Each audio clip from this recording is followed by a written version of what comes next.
A room above a street in Jerusalem. 13 men. One table, low to the floor, oil lamps throwing shadows up the plaster walls. It is the night before Passover, and the bread on the table has not been broken yet. You are in that room. You can smell the lamp oil and the bitter herbs. You can hear sandals shifting against stone floor, the low murmur of men who have walked dusty roads together for 3 years and have started finally to feel like they understand where this is all going. They do not understand where this is all going. 12 men sit around that table tonight.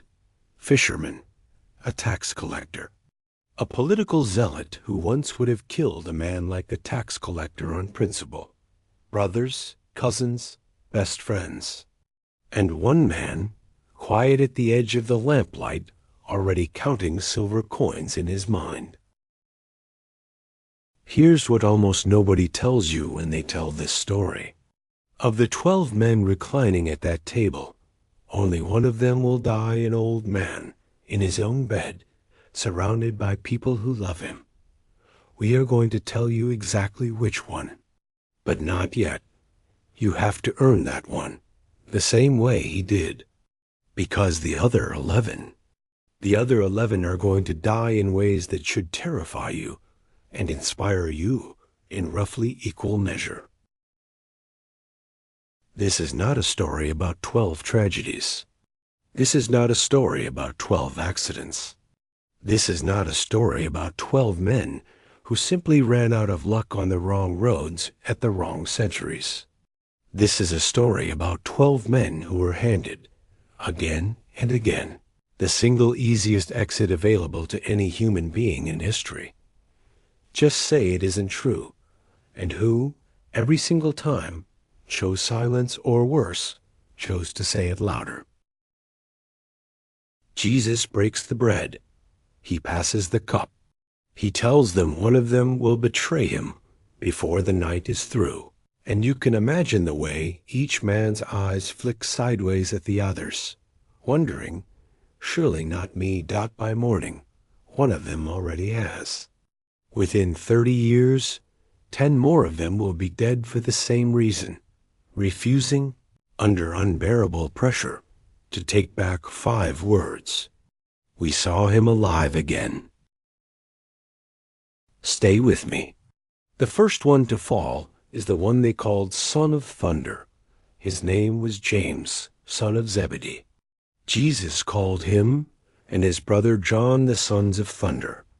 And if you ever wonder why, picture 2 brothers so fierce in their loyalty that they once asked Jesus if they should call down fire on a village that refused him. James was there at the Transfiguration, when Jesus' face changed and shone like the sun itself. James was there in Gethsemane, close enough to hear Jesus pray until sweat fell from him like drops of blood. James watched the resurrection unfold from the inside, not as a rumor he heard later, but as something he stood next to and touched with his own eyes. That kind of nearness has a price. Around the year 44, a little over a decade after the resurrection, King Herod Agrippa I decided to make an example out of the growing movement in Jerusalem.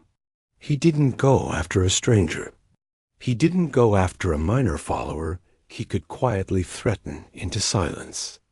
Herod had James, the brother of John, put to death with the sword. A sword, not a trial that dragged on for years, not an argument. A blade and a command, and it was finished.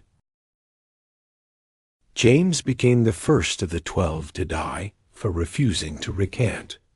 The Greek word the early church used for men like him is martys, and you've heard it before.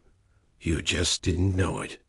It means simply witness, someone who stands in court and says what they saw, even when the cost of saying it is their own neck. James wasn't executed for a theology he invented in a back room somewhere. He was executed for refusing to stop saying what he watched with his own 2 eyes. Here's what most people miss about that moment. The other 11 heard about it. They knew exactly what had happened to one of their closest friends, one of the inner 3 Jesus trusted most, and not one of them packed up and went home. But before we go further into the 11 who kept going, we have to go back to the 13th man, the one who didn't. You remember him counting coins in the lamplight. His name was Judas Iscariot, and his story is not like the others. Even though it ends the same way, every apostle's story ends with a body that no longer breathes. Judas didn't die defending the truth. Judas died because he had already betrayed it. Scripture gives us 2 glimpses of his final hours, and they are both unbearable. In one, overwhelmed by what he had done, he throws the silver back into the temple and hangs himself. In the other, that field he purchased with blood money becomes the scene of an even worse end. 2 accounts, 2 angles on the same collapse. Both of them agree on this much. A man who once sat at that table, who once walked dusty roads with Jesus and watched him heal the blind, ended his own life rather than face what he had become. This is the part nobody tells you in Sunday school. Judas isn't the villain of this story because he was somehow worse than the other 12. He's the warning inside the story. Every single one of the apostles had a moment where fear could have made them into him. Peter would deny Jesus 3 times before the night was even over. The others would scatter into the dark and hide. The line between a martyr and a Judas is not courage that never wavers. It's what you do after the moment you fail. And that brings us to the empty seat. After the resurrection, after the ascension, 11 men stood in a room and looked at the gap where Judas used to sit. Someone had to fill it. Not because the number 12 was magic, but because the testimony needed a full witness stand. They put forward 2 names. They prayed. They cast lots, the old way of asking God to choose when human judgment wasn't enough. And a lot fell on a man named Matthias. Think about what Matthias actually said yes to. He wasn't stepping into a position of comfort or status. He had just watched James be executed with a sword. He knew exactly what that table now represented. Jesus on one end of it, an open grave on the other. And he sat down anyway. History barely remembers what happened to Matthias next. Tradition places him preaching in distant regions, possibly martyred, possibly not, and honestly, you should hold that tradition loosely, the way we hold most details about the apostles who don't appear directly in Scripture. But here's what we do know for certain. A man who had every reason to walk in the opposite direction chose, instead, to walk toward the table. One apostle dead by a king's sword. One apostle dead by his own hand, undone by what he'd done. One new apostle, walking forward into a seat he knew might cost him everything. And we have only just started dot, so that's one apostle gone. 10 more still out there, still preaching the same 5 words that got James killed. We saw him alive again. If you're following along, and you didn't know some of these stories yet, that's exactly why this video exists. Hit subscribe before we keep going, because the deaths get harder to watch the further we travel. Greece, India, Armenia, and finally Rome itself. And once we get there, drop a comment telling me which apostle's story surprised you the most so far. I read every one. Now, Let's follow the rest of the 12 out of Jerusalem and out into the world that was about to try, in every way it knew how, to make them take it back. Andrew was the brother nobody talks about first. Peter gets the headlines. Andrew was the one who actually brought Peter to Jesus in the first place. Before that, he'd been a disciple of John the Baptist, already searching, already waiting for someone like this to show up. Tradition carries Andrew north, into Greece, to a city called Patras. And this is where the story stops being something you can read quickly and starts being something you have to sit with. The Roman governor there wanted Andrew silenced, but he didn't want him dead quickly. So instead of nails, they used rope. They bound him, wrists, ankles, to a cross shaped like an X, the same shape you've probably seen stitched onto a Scottish flag without ever knowing why. Tied, not nailed, so that his body would hang there for days instead of hours. Tradition holds that he kept teaching and bearing witness from that cross before his injuries finally took him. Sit with that for a second. A man hanging in the sun for days, losing strength by the hour, and the thing he chooses to do with his remaining breath is keep talking. Not about himself, about what he saw. Here's what most people miss about Andrew's death. It wasn't designed to kill him fast. It was designed to break him slowly, to give him every single hour to change his mind out loud, in public, where it would matter. He never did. Now go east, far east, farther than almost anyone in the first-century Mediterranean world would have imagined a Galilean fisherman traveling. Thomas, the one history remembers as doubting, the one who said he wouldn't believe the resurrection until he put his own finger in the wounds, carried the gospel all the way to India. Indian Christians along the western coast still trace their roots back to him today, 2,000 years later. He didn't stop at the edge of the familiar world. He kept walking until the world ran out. And it was there, near the eastern coast of India, that local tradition says he was speared to death. Think about the distance in that. Most of the 12 died within a few hundred miles of where they grew up fishing on the Sea of Galilee. Thomas died on the other side of the known world, among people who had never heard of Nazareth until he told them.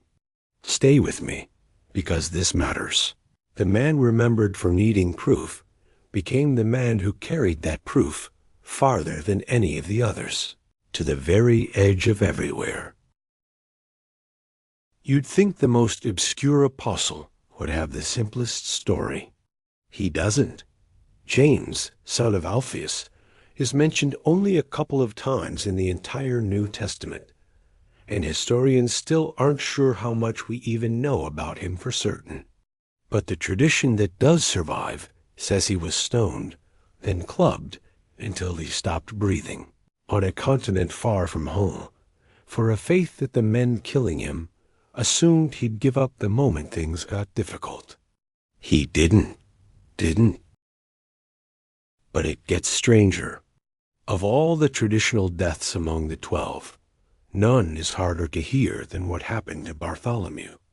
Bartholomew, also called Nathanael in the Gospel of John, the man Jesus once described as someone with no deceit in him, carried his preaching into Armenia. And there, tradition says, his enemies didn't simply execute him.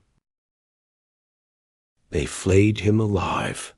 His skin removed before his death, not after. It's the most brutal of all 12 traditions, and it's hard to read without flinching.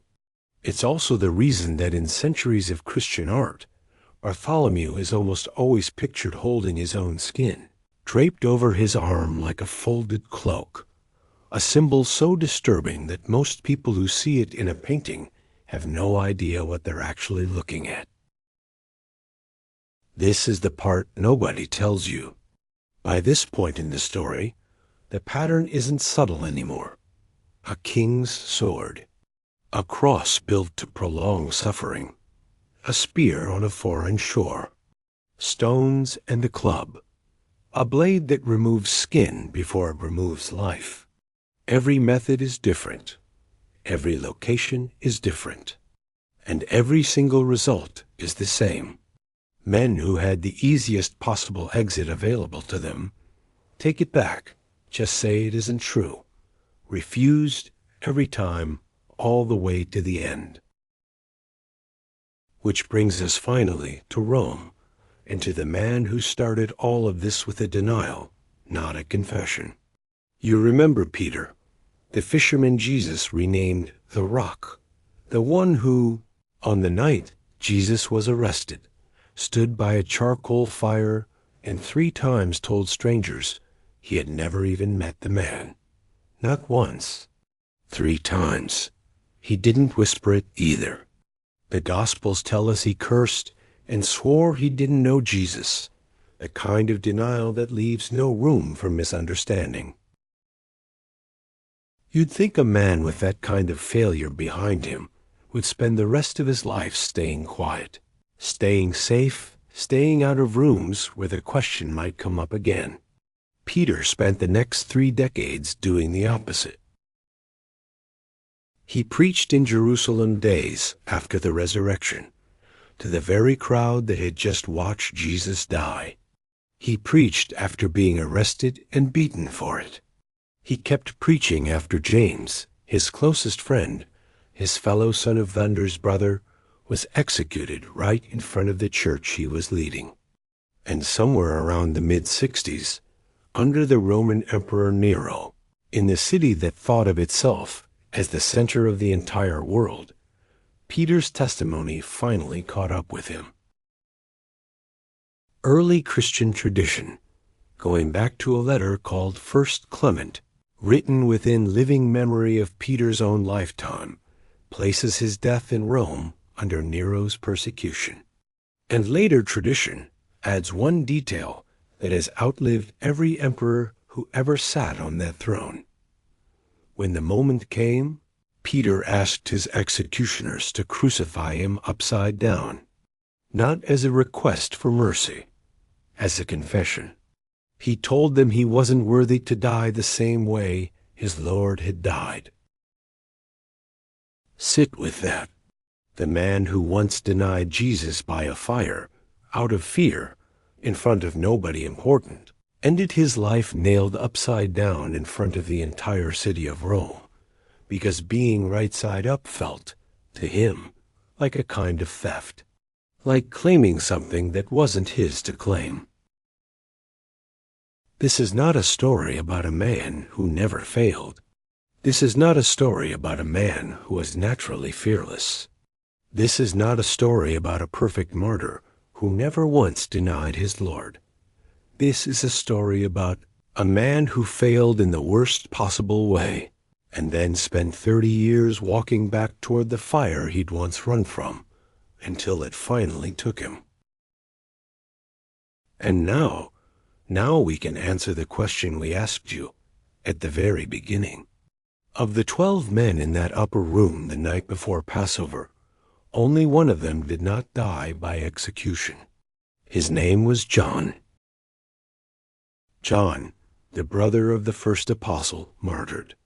John, who stood at the foot of the cross when nearly everyone else had run.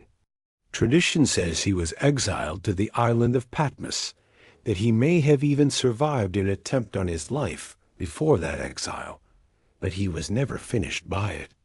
After he had lived some time in Asia, he died at Ephesus, an old man, surrounded by a church he had spent decades building, the only one of the 12 who got to lay down in his own bed at the end.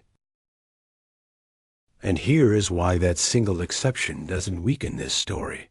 It proves it. John wasn't spared because he was somehow less devoted, less outspoken, less of a threat than the others. He wrote some of the most direct, uncompromising testimony in the entire New Testament. He simply lived in his century, and in places where the sword didn't reach him before old age did. The other 11 weren't unlucky. John wasn't lucky. They were all making the exact same choice, every single day, and 10 different empires, kings, and mobs simply responded to that choice in 10 different ways. Maybe that sounds distant to you.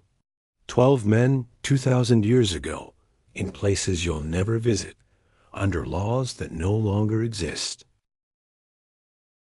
But think about this instead. Imagine someone today, in your country right now, being told, sign this statement saying everything you witnessed was a lie, and you'll keep your job, your family, your comfortable life, or refuse to sign it, and you'll lose everything. Most people would sign. Most people would find some version of the truth they could live with that didn't cost them everything. These 12 men were never asked to sign a statement about something they believed. They were asked to take back something they watched, with their own eyes, in daylight, more than once. And not one of them, when the moment finally came, signed. So here's what 12 very different deaths, in 12 very different corners of the ancient world, actually leave us with. First, the simple, honest truth. The Bible itself only narrates 2 of these deaths directly.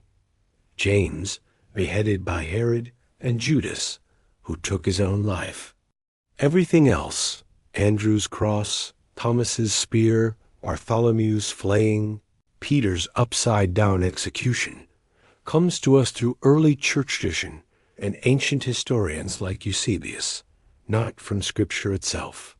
You should hold those details with honesty, not certainty. But even stripped down to only what we can prove, one fact remains untouched.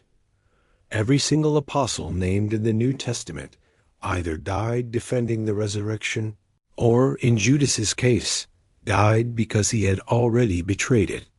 Second, and this is the part that should actually unsettle you a little, these men weren't dying for an idea they'd inherited from someone else, the way a soldier might die for a flag he never chose.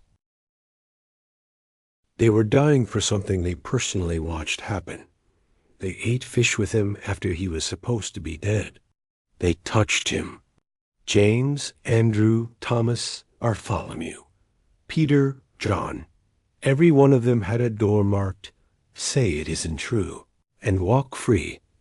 Every single one of them looked at that door and chose the other one instead. Third, and here's the part you should sit with longest. You will probably never face a sword over what you believe. Almost certainly, no one will ever ask you to deny Christ on pain of execution. But you will face smaller versions of that exact same door, probably this week.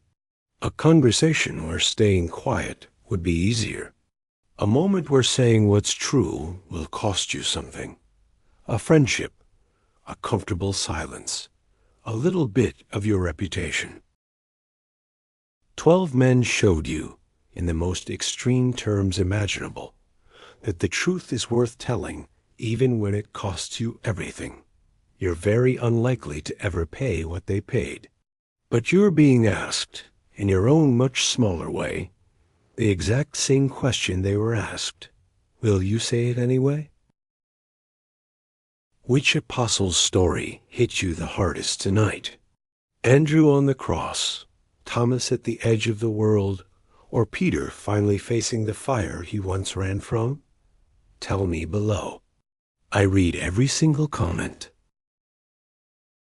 12 men sat at a table on the night before Passover. 11 of them would go on to be tested by exactly the same question, in exactly the same way, for the rest of their lives. And when the moment finally came for each of them, one at a time, in cities whose names they'd never even heard before that night, every single one of them said yes.